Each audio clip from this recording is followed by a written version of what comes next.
आज के इस दिलचस्प विश्लेषण में हम बात कर रहे हैं भारत की 7 पहाड़ियों पर बसे एक ऐसे चमत्कार की जो सिर्फ एक ईंट पत्थर का मंदिर नहीं है। हम बात कर रहे हैं तिरुमला वेंकटेश्वर मंदिर की। इसे कलयुग प्रत्यक्ष दैवम का निवास माना जाता है, यानी वो देवता जो कलयुग में साक्षात मौजूद हैं। लेकिन इसके पीछे की जो कहानी स्रोत से निकल कर आती है ना, वो सच में किसी रहस्य और रोमांच से कम नहीं है। तो आइए इस ब्रह्मांडीय कथा के सफर पर चलते हैं। तो चलिए सीधे सबसे बड़े सवाल पर आते हैं। तिरुपति बालाजी दुनिया के सबसे अमीर मंदिरों में गिने जाते हैं, ये तो सब जानते हैं।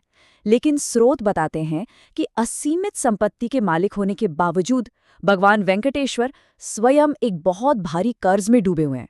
और वो कर्ज कोई छोटा मोटा नहीं है, बल्कि कलयुग के अंत तक चलने वाला है। अब ये सोचना बहुत ही दिलचस्प है कि आखिर पूरे ब्रह्मांड को चलाने वाले पालनहार को कर्ज क्यों लेना पड़ा। यही इस पूरी कथा का सबसे बड़ा सस्पेंस है। भृगु मुनि का अहंकार। इस महाकाव्य जैसी कहानी की शुरुआत पृथ्वी पर नहीं हुई थी। ये सब शुरू हुआ महर्षि कश्यप के नेतृत्व में हो रहे एक विशाल यज्ञ से, जहां ऋषियों के बीच एक बहुत ही पेचीदा सवाल उठा। ब्रह्मा, विष्णु और महेश, इन त्रिदेवों में वास्तव में सबसे महान कौन है? इसकी जांच का जिम्मा एक बेहद विद्वान लेकिन थोड़े क्रोधी स्वभाव वाले भृगु मुनि को सौंपा गया। अब भृगु मुनि तीनों लोकों की यात्रा पर निकल पड़े। लेकिन स्रोत में एक बहुत ही रोचक बात बताई गई है कि उनके पैर के तलवे में एक अतिरिक्त आंख थी, जो उनके भयंकर अहंकार का साक्षात प्रतीक थी। वो सबसे पहले सत्यलोक गए, जहां ब्रह्मा जी ने उन पर बिल्कुल ध्यान नहीं दिया। फिर वो कैलाश पहुंचे और शिवजी के एकांत में खलल डाल दिया। इन दोनों ही जगहों से निराशा मिलने के बाद उनका गुस्सा एकदम चरम पर पहुंच चुका था। इसी उबलते हुए गुस्से के साथ उन्होंने अपना आखिरी पड़ाव तय किया, वैकुंठ धाम। वैकुंठ में भगवान विष्णु योग निद्रा में थे।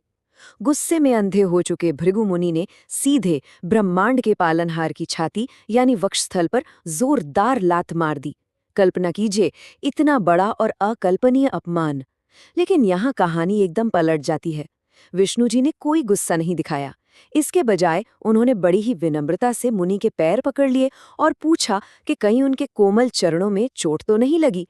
और पैर सहलाते सहलाते चुपके से उनके पैर की वो अहंकार वाली आंख ही कुचल दी। ये उनका शांत स्वभाव था, जिसने उनकी सर्वोच्चता तो साबित कर दी, लेकिन साथ ही एक बहुत बड़ी दैवीय लीला को जन्म भी दे दिया। पृथ्वी पर भगवान का अवतरण।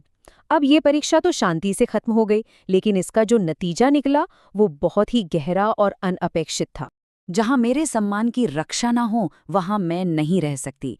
ये शब्द उस गहरी पीड़ा को बयां करते हैं जो देवी लक्ष्मी ने महसूस की थी। असल में विष्णु जी का वक्षस्थल देवी लक्ष्मी का निजी निवास माना जाता है। तो वो लाज सिर्फ भगवान का अपमान नहीं था, बल्कि सीधे देवी लक्ष्मी के सम्मान पर एक बहुत बड़ा आघात था। इसी गहरे दुख और गुस्से में उन्होंने वैकुंठ छोड़ दिया और तपस्या करने कोल्हापुर चली गईं। अपनी नित्य संगिनी के बिना भगवान विष्णु बिल्कुल व्याकुल हो गए। वो भी वैकुंठ छोड़कर मानव रूप में देवी लक्ष्मी को ढूंढते हुए शेषाचलम की पहाड़ियों पर आ गए और एक चींटी की बांबी में छिपकर कठोर तपस्या करने लगे। अब मानव शरीर होने की वजह से उन्हें भयंकर भूख और प्यास सताने लगी। इस हालत को देखकर देवताओं ने एक सुंदर योजना बनाई। ब्रह्मा जी गाय बने, शिवजी बछड़ा और सूर्यदेव ग्वाला बन गए। उस गाय को चोल राजा ने खरीदा और फिर वो गाय रोजाना चुपचाप जंगल में जाकर उसी बांबी के ऊपर अपना दूध बहा देती, ताकि भगवान श्रीनिवास की भूख शांत हो सके। लेकिन ये राज ज्यादा दिन छुप नहीं पाया। एक दिन ग्वाले को पता चल गया कि गाय दूध बर्बाद कर रही है।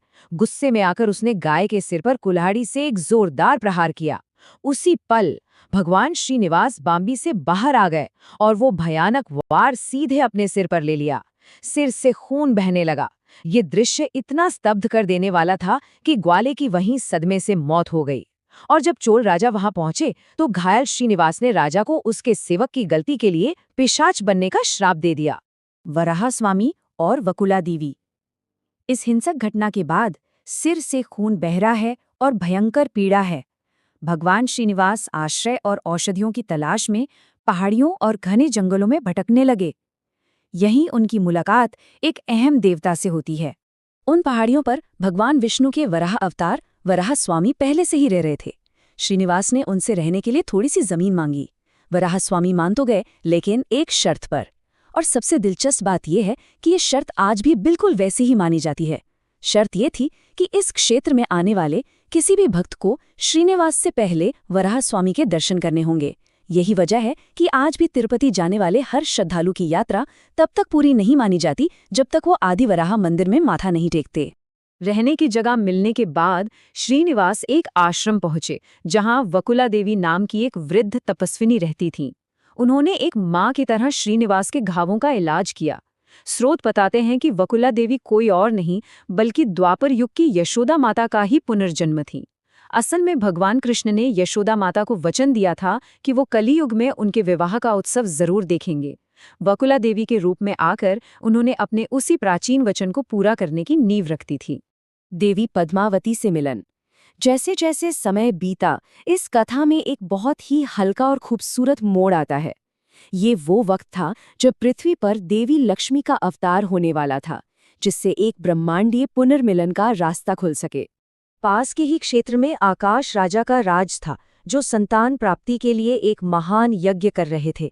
एक दिन खेत जोतते समय उन्हें जमीन से 1000 पंखुड़ियों वाला एक विशाल सोने का कमल मिला। उसके अंदर एक बेहद दिव्य कन्या थी। कमल यानी पद्म से जन्म लेने के कारण उस चमत्कारी बच्ची का नाम पद्मावती रखा गया, और ये साक्षात देवी लक्ष्मी का ही अवतार थी। जब पद्मावती बड़ी हुईं तो एक दिन जंगल में एक जंगली हाथी का पीछा करते हुए भगवान श्रीनिवास की नज़र उन पर पड़ी। दोनों की नज़रें मिलते ही एक गहरा प्रेम जाग उठा। स्रोत बताता है कि श्रीनिवास उनके प्रेम में इतने डूब गए कि उन्होंने खाना पीना तक छोड़ दिया। उन्होंने अपनी माता वकुला देवी को शादी का प्रस्ताव लेकर महल भेजा, लेकिन शाही परिवार इतनी आसानी से कैसे मानता? तो महारानी को राजी करने के लिए श्रीनिवास ने बड़ा ही रोचक उपाय निकाला। उन्होंने खुद एक महिला भविष्यवक्ता यानी सोजी का भेष बनाया और महल में जाकर बड़ी ही चंचलता से महारानी को यकीन दिला दिया कि ये विवाह तो विधाता ने पहले से ही तय कर रखा है। कुबेर का ऋण और विवाह। चलिए, भविष्यवाणियों के बाद राजा ने शादी के लिए हाँ तो कर दी, लेकिन अब सामने थी एक बहुत बड़ी व्यावहारिक और आर्थिक समस्या। एक तरफ एक शाही राजकुमारी थी और दूसरी तरफ भगवान श्रीनिवास, जो अपना सारा वैकुंठ का ऐश्वर्य त्याग कर एक साधारण वनवासी बन चुके थे। उस समय की सख्त परंपराओं के हिसाब से शाही शादी का पूरा खर्च दूल्हे वालों को ही उठाना होता था। अब बिना पैसों के इतना भव्य शाही आयोजन कैसे संभव हो? इस धर्म संकट से निकलने के लिए भगवान श्रीनिवास ने देवताओं के कोषाध्यक्ष कुबेर को याद किया। स्रोत के अनुसार उन्होंने कुबेर से एक बहुत बड़ी राशि उधार ली। वो राशि थी 1,14,00,000 राम मुद्राएं, यानी सोने के सिक्के। इतने भारी भरकम कर्ज के साथ इस शाही शादी की नींव रखी गई। लेकिन कुबेर धन के मामले में बहुत सख्त थे। उन्होंने बाकायदा एक लिखित वचन पत्र यानी प्रॉमिसरी नोट बनवाया, और यहीं से शुरू होती है मंदिर में दान की वो महान परंपरा जिसे हम आज भी देखते हैं। समझौते के मुताबिक भगवान श्रीनिवास को कलयुग के अंत तक इस कर्ज का ब्याज चुकाना होगा, और ये ब्याज कैसे चुकेगा? उन श्रद्धालुओं के दान से जो उनके दर्शन के लिए आएंगे। यही कारण है कि आज भी तिरुमला मंदिर की हुंडी में लाखों लोग अपना दान अर्पित करते हैं, क्योंकि भक्त सचमुच अपने भगवान का कर्ज चुकाने में अपना योगदान दे रहे हैं। तिरुमला में साक्षात विराजमान। कर्ज मिलने के बाद अत्यंत भव्य रूप से विवाह संपन्न तो हो गया, लेकिन कथा यहीं खत्म नहीं होती। शादी के लगभग 6 महीने बाद इस कहानी में सबसे बड़ा और इमोशनल मोड़ आता है, जब महर्षि नारद वहां पहुंचते हैं। महर्षि नारद ने सीधे कोल्हापुर जाकर तपस्या कर रही देवी लक्ष्मी को बता दिया कि उनके स्वामी ने पद्मावती से शादी कर ली है। क्रोधित देवी लक्ष्मी तुरंत तिरुमला पहुंच गईं और वहां एक भीषण टकराव हुआ। देवी लक्ष्मी का दावा था कि वो उनकी नित्य संगिनी है, जबकि देवी पद्मावती ने स्पष्ट किया कि वो वेदवती की अवतार हैं और त्रेता युग में भगवान राम ने उनसे जो विवाह का वचन दिया था वो अब पूरा हुआ है। मजे की बात यह है कि दोनों ही देवियों के दावे बिल्कुल सही थे। इस तीखे संवाद और तनाव को देखकर भगवान श्रीनिवास समझ गए कि कलयुग के दुखी मानव को एक ऐसे ईश्वर की जरूरत होगी जो हमेशा स्थिर और सुलभ रहे।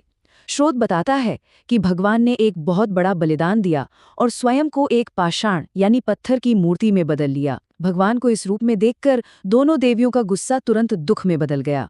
वो इस दैवीय योजना को समझ गईं और उन्होंने भी हमेशा के लिए भगवान के साथ रहने का निर्णय लिया। इसीलिए आज भी मुख्य मूर्ति की छाती पर बाईं ओर देवी लक्ष्मी और दाईं ओर देवी पद्मावती की स्वर्ण आकृतियां विराजमान देखी जा सकती हैं। एक प्रहार से शुरू हुई ये यात्रा एक अनंत कर्ज और पाषाण रूप में भगवान के स्थिर होने पर आकर ठहरती है। अंत में एक बहुत ही गहरा सवाल जहन में आता है, क्या ये विशाल रण सच में कोई बोझ है, या फिर कलयुग के अंत तक मानवता के साथ अपना जुड़ाव बनाए रखने का, उन्हें अपनी सेवा का अवसर देने का एक बेहद ही खूबसूरत और दैवीय बहाना है? तिरुपति बालाजी के इस अद्भुत विश्लेषण में साथ जुड़ने के लिए बहुत बहुत धन्यवाद।